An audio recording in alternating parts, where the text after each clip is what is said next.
প্রাণের শিল্পী জুবিন গার্গের অস্বাভাবিক মৃত্যুর তদন্তের জন্য বিচারপতি সুমিত্র শইকিয়ার নেতৃত্বে গঠিত এক সদস্য বিশিষ্ট বিচার বিভাগীয় কমিশন ঘটনাটির সম্পর্কিত তথ্য সংগ্রহের উদ্দেশ্যে এক সরকারি বিজ্ঞপ্তি জারি করেছে।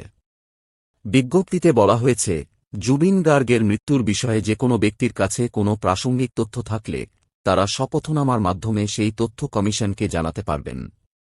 কমিশনের কার্যালয় দাহাটির চানমারির খাদি অ্যান্ড গ্রামোদ্যোগ বোর্ড ভবনে অবস্থিত, যেখানে আগামী ৩ নভেম্বর থেকে ২১ নভেম্বর পর্যন্ত প্রতিদিন সকাল ১০টা থেকে বিকেল ৪টার মধ্যে তথ্য সম্বলিত শপথনামা দাখিল করা যাবে।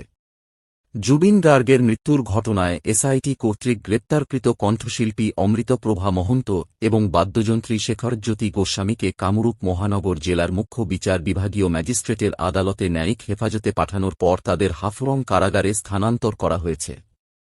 কঠোর নিরাপত্তার মধ্য দিয়ে পুলিশ তাদের একাধিক গাড়িতে করে কারাগারে নিয়ে যায়।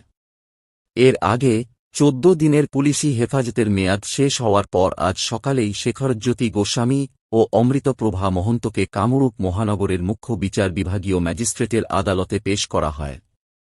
অন্যদিকে গত বুধবার বাক্সা জেলার নিকাচিতে অবস্থিত কারাগারে অভিযুক্ত শ্যামকানু মহন্ত, সিদ্ধার্থ শর্মাসহ ৫ জনকে নিয়ে যাওয়ার সময় যে সহিংস পরিস্থিতির সৃষ্টি হয়েছিল তার পরিপ্রেক্ষিতে জেলাটিতে বন্ধ করা মোবাইল ইন্টারনেট সেবা আজ থেকে পুনরায় চালু করা হয়েছে।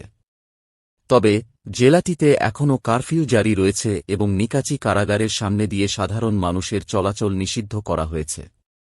এলাকায় আসাম পুলিশ, কেন্দ্রীয় সশস্ত্র বাহিনী এবং র্যাপিড অ্যাকশন ফোর্সের সদস্যরা দিনরাত টহল দিচ্ছেন।